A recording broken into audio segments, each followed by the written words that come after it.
ഇന്ന് രാവിലെ എഴുന്നേൽക്കാൻ കുറച്ച് വൈകിയായിരുന്നു കേട്ടോ. കാരണം രാത്രി മുതൽ വെളുപ്പാങ്കാലം വരെ ചെറുതായിട്ട് മഴ ചാറുന്നുണ്ടായിരുന്നേ. നമ്മുടെ ഇവിടെയൊക്കെ എന്ന് പറഞ്ഞിട്ടുണ്ടെങ്കിൽ ചെറുതായിട്ട് മഴ ചാറ്റുമ്പോൾ തന്നെ നന്നായിട്ട് തണുപ്പ് പിടിക്കും കേട്ടോ. അപ്പോൾ കമ്പിളിയൊക്കെ പുതച്ചിങ്ങനെ കിടന്നുറങ്ങാൻ നല്ല സുഖമല്ലേ. പിന്നെ ക്ലാസ് ഉള്ളത് കൊണ്ട് രാവിലെ എഴുന്നേൽക്കേണ്ടി വന്നു. പിന്നെ അമ്മയൊക്കെ രാവിലെ എഴുന്നേറ്റിട്ടുണ്ടേ. കുക്കിംഗ് ഒക്കെ ആയതുകൊണ്ട് അച്ഛന് രാവിലെ ജോലിക്കൊക്കെ പോകേണ്ട കാരണം ഭക്ഷണം കൊണ്ടുപോകണമല്ലോ. പിന്നെ ഞാൻ രാവിലെ കതകൊക്കെ തുറന്ന് വെളിയിൽ വന്നപ്പോൾ അതാ നല്ല തണുപ്പ് കേട്ടോ. തണുത്ത കാറ്റ് വീശുന്നുണ്ടായിരുന്നേ.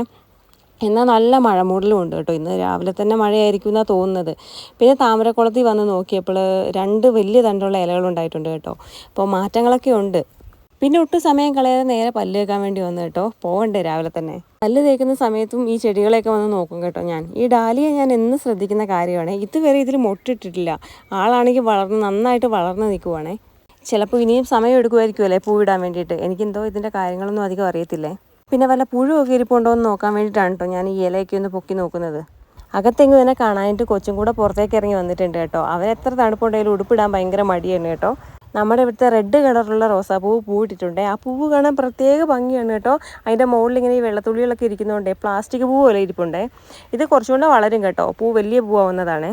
പിന്നെ ബാക്കി റോസാപ്പൂവുകളും നല്ല ഭംഗിയായിട്ട് നിൽപ്പുണ്ട് കേട്ടോ. നല്ല രസമുണ്ട് ഓരോ പൂക്കളും കാണാൻ വേണ്ടിയിട്ട്. പിന്നെ കൊങ്ങിണി ചെടിയിലൊക്കെ അധികം അങ്ങോട്ട് പൂവായിട്ടില്ല കേട്ടോ. അതൊക്കെ മാറ്റി നട്ടതുകൊണ്ടേ പിടിച്ച് വരുന്നേ ഉള്ളൂ. പിന്നെ ഇന്നലെ അമ്മ പയറിനൊക്കെ വളമിട്ടിട്ടുണ്ടായിരുന്നേ. നല്ല ഉഷാറായിട്ടാണ് എല്ലാവരും നിൽക്കുന്നത്. പിന്നെ അവിടെ ഇവിടെ നിറച്ച് ചീരയാണ് കേട്ടോ. നമുക്കെന്തായാലും നടാതെ തന്നെ ഇഷ്ടം പോലെ ചീര ഉണ്ടായി നിൽപ്പുണ്ട്. എല്ലാം തന്നെ ഈ കൂടുതലും റോസ് തണ്ടുള്ള ടൈപ്പാണ്.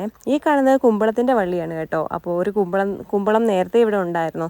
അപ്പോൾ അതിൻ്റെ ബാക്കിയായിട്ട് ഇതാ പുതിയതായിട്ട് വീണ്ടും ഉണ്ടായി വരുന്നുണ്ട്. പിന്നെ കാന്താരിയിലൊക്കെ ഇതാ നന്നായിട്ട് പൂവിട്ട് നിൽപ്പുണ്ട് കേട്ടോ. ആളോട് ചിരിക്കാൻ പറഞ്ഞിട്ട് ചിരിക്കുന്നതാണ് കേട്ടോ ഈ കാണുന്നത്. പിന്നെ അവൻ രാവിലെ തന്നെ നല്ല ഉഷാറാണ് കേട്ടോ. ഇനി അധികം നേരം നിന്നാൽ ക്ലാസ്സിൽ പോലും മുടങ്ങും. അതുകൊണ്ട് ഞാൻ നേരെ കയറി പോകുന്നു കേട്ടോ. അപ്പോഴത്തേനും അച്ഛന് പോകാൻ ധൃതിയായിട്ടുണ്ടായിരുന്നേ. അമ്മ അവിടെ ദോശയൊക്കെ ചുട്ടുകൊണ്ടിരിക്കുകയാണ് കേട്ടോ. അപ്പോൾ ഞാൻ അച്ഛനുള്ള ചോറ് പാത്രത്തിലാക്കുവാണേ. തലേ ദിവസം തന്നെ അമ്മ മുരിങ്ങയിലൊക്കെ പറിച്ച് ഫ്രിഡ്ജിൽ വെച്ചിട്ടുണ്ടായിരുന്നേ. അപ്പോൾ മുരിങ്ങയില തോരൻ വെച്ചിട്ടുണ്ടായിരുന്നു, മീൻ വറുത്തുണ്ടായിരുന്നു. പിന്നെ ഒഴിച്ചുകറിയായിട്ട് ചക്കക്കുരുവും മാങ്ങയാണ് കേട്ടോ. അച്ഛന് പിന്നെ ചക്കക്കുരുവും മാങ്ങയോട് വലിയ താല്പര്യമില്ല കേട്ടോ. പിന്നെ ഇന്ന് വേറെ ഒന്നും വെക്കാൻ ഇല്ലാത്തതുകൊണ്ട് അതാണ് വെച്ചത്. പിന്നെ അച്ഛന് ടാറ്റയൊക്കെ കൊടുത്തു. പിന്നത്തേക്ക് ഞാൻ വേഗം റെഡിയായി കേട്ടോ. എനിക്കും പോകാനുള്ള സമയമായിട്ടുണ്ട്. 8 മണി ഏകദേശമായി. 8:15 വീട്ടിൽ നിന്ന് പോരണം കേട്ടോ. അങ്ങനെ എനിക്കും അമ്മ രാവിലെ തന്നെ അപ്പം ചുട്ട് തന്നേ. പിന്നെ അപ്പമൊക്കെ കഴിച്ച് ധൃതിയിൽ ഞാൻ പുറത്ത് വന്ന് നോക്കുക കേട്ടോ. വല്ല പൗഡറൊക്കെ മുഖത്തിരിപ്പുണ്ടോയെന്ന്. അങ്ങനെ അമ്മയ്ക്ക് ടാറ്റ